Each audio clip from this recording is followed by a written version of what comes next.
지난주 감사원이 공개한 선거관리위원회 경력직 채용 비리 의혹에 대한 감사 결과는 매우 충격적입니다. 2013년부터 10년간 총 291차례의 채용 과정에서 중앙선관위 400여 건, 지역선관위 800여 건 등 1200여 건의 규정 위반과 고위 관부 자녀의 특혜 채용 등 비리가 적발되었습니다. 감사원은 이날 채용 비리에 적극적으로 가담한 선관위 전현직 직원 27명을 대검찰청에 수사 요청했으며 검찰 수사 요청에 더해 참고 자료까지 송부한 것까지 포함하면 연루자는 49명에 달합니다.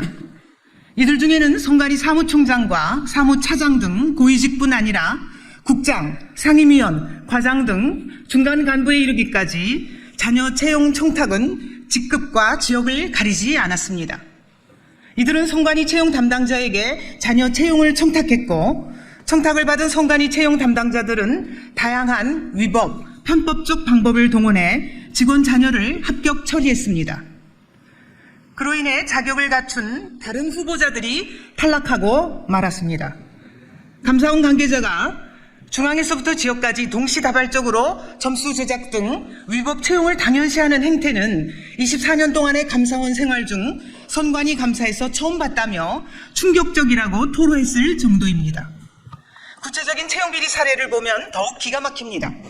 서류 전형부터 연령, 거주지 등을 자기 자식에게 유리하도록 맞춤형으로 설정한 뒤 영향력을 행사하기 쉬운 부하 직원들로 심사위원을 구성해 합격시켰습니다. 전 사무총장 아들 김모 씨의 경우 내부 위원만으로 시험위원을 구성해 합격시켰는데, 그 과정에서 선관위 직원들은 내부 메신저에서 이 사무총장 아들을 세자라고 부르기도 했습니다. 면접위원들에게 빈 점수표를 제출하라고 한 뒤 점수를 조작하거나 비공개 방식으로 한 사람만 지원받아 뽑기도 했습니다. 뽑은 후에도 경력을 허위 기재해 파견 교육을 보냈는가 하면 상급기구 전보연한 규정을 바꿔 양지로 전출시키기도 했습니다. 선관위가 독립기관으로 감사를 받지 않는다는 점을 악용해서 간부의 아들, 딸, 동생, 심지어 예비 사위까지 부정한 방법으로 특혜 채용한 것은 우리의 시대정신인 공정과 상식을 파괴하는 것이기에 매우 심각한 문제입니다. 네, 자유변호사협회 박주현 변호사입니다. 중앙선관위는 그간 선거관리 업무와 관련해 감사원으로부터 한 번도 감사를 받지 않았습니다. 지난 2022년 대선 사전투표에서 코로나19 확진자와 격리자들의 투표지를 투표함이 아닌 속구리 등에 담게 해 시민들이 항의하는 이른바 속구리 투표 논란이 일자 감사원은 중앙선관위에 대한 감사 계획을 세웠는데, 중앙선관위는 직무 수행의 독립성과 정치적 중립성이 침해될 우려가 있다며 감사를 거부했습니다. 지난해 5월 선관위의 고위직 자녀 특혜 채용 논란이 불거졌을 때도 노태학 선거관리위원장을 비롯해 선관위원들은 감사원 감사를 만장일치로 거부했습니다. 하지만 여론이 악화되자 자녀 특혜 채용 의혹에만 감사를 부분 소용하기로 했습니다. 그러면서도 헌법재판소에 헌법기관인 선관위는 감사원 감사 대상이 아니다라는 권한쟁의 심판을 청구했습니다.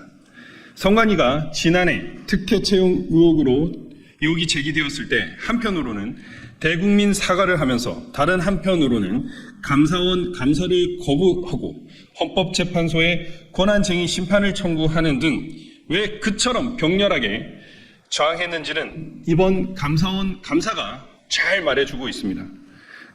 선관위라는 독립기관의 위상을 지키기 위해서가 아니고 자신들의 채용 비리가 드러나는 것을 막기 위한 몸부림이었던 것입니다. 이번 감사원의 감사 과정에서 선관위는 조직적인 감사 방해와 증거 인멸 및 은폐를 자행했습니다. 선관위 직원들은 감사 과정에서 직원 자녀 특혜 채용 문제를 숨기기 위해 자료 제출을 고의로 지연시키거나 직원 정보를 누락하며 방해했습니다. 이들은 자신들에게 불리한 파일을 변조하거나 파기했고 포렌식을 거부했으며 주요 증거 자료인 인적 사항 등을 검정색 펜으로 지운 뒤 제출하는 등 조직적으로 증거인멸을 하였습니다. 문제가 됐던 박찬진 전 중앙선관위 사무총장의 딸의 경력 채용 내용을 일괄 삭제하라고 지시했는가 하면 신우영 전 상임위원 아들의 채용 문건 역시 갈아버려라라고 지시를 했습니다. 권오용 변호사입니다. 중앙선관위는 민주주의의 꽃이라고 불리우는 선거를 공정하게 관리하기 위해 설치된 독립기관입니다. 따라서 정치적 중립은 물론이고 매우 높은 청렴도를 갖춰야 합니다. 하지만 후진국에서나 있을 법한 채용비리가 지난 10년간 선관위원회에서 무수히 저질러졌다는 사실이 지금 드러난 이상 누가 선관위를 선거관리기관으로 신뢰하겠습니까? 중앙에서 지방에 이르기까지 전국적으로 채용비리가 만연한 조직이 선거 관련 업무를 제대로 관리해왔다고 믿을 국민이 어디 있겠습니까? 이번에 밝혀진 선관위의 비리는 빙산의 일각에 불과할지도 모릅니다. 10년간 경력직 채용 전부에서 부정이 저질러졌다는 사실은 선관위 조직 전체에 부패가 만연해 있으며 그 부패의 뿌리 또한 깊다는 것을 보여줍니다. 즉, 선관위는 썩을 대로 썩었습니다. 그런 의미에서 선관위는 고쳐쓸 수 없는 지경에 이른 조직입니다. 이제 국민들은 선관위를 신뢰할 수 있는 기관으로 인식하지 않습니다.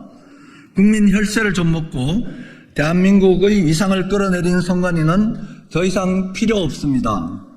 해체를 통해 새로운 기관으로 거듭나는 것이 답입니다. 이에 우리는 이번 선관위 사태와 관련 다음과 같이 촉구합니다. 첫째, 검찰은 선관위의 채용 비리를 비롯하여 인사 및 조직, 선거관리감독 운영 등 선관위 전반을 엄정하고 철저하게 수사하십시오. 채용 비리에 연루된 사람들에겐 엄중한 형사처분이 내려져야 할 것입니다. 부정채용으로 혜택을 본 아들들과 친인척에 대해서는 면직, 해임 등 공정성에 입각한 조치를 해야 할 것입니다. 둘째, 썩을 대로 썩은 선관위를 정상화시키려면 외부 감사가 필수적입니다. 바닥으로 떨어진 선관위에 대한 신뢰를 회복하기 위해서라도 국회는 선관위에 대한 외부 직무감찰을 의무화하는 법을 우선 제정해야 할 것입니다. 셋째, 노태학 중앙선거관리위원장은 이토록 비리가 만연한 선관위에 자정기능이 살아있다고 강변하면서 선관위가 감사 대상이 아니란 주장만 되풀이하는 바 있습니다. 노태학 위원장은 이번 감사 결과에 책임을 지고 사퇴하는 것이 마땅한데 왜 그 자리에 있습니까? 국민들께 부끄럽지 않습니까? 노태학 위원장은 국민들 앞에 석고대죄하고 즉각 사퇴하십시오.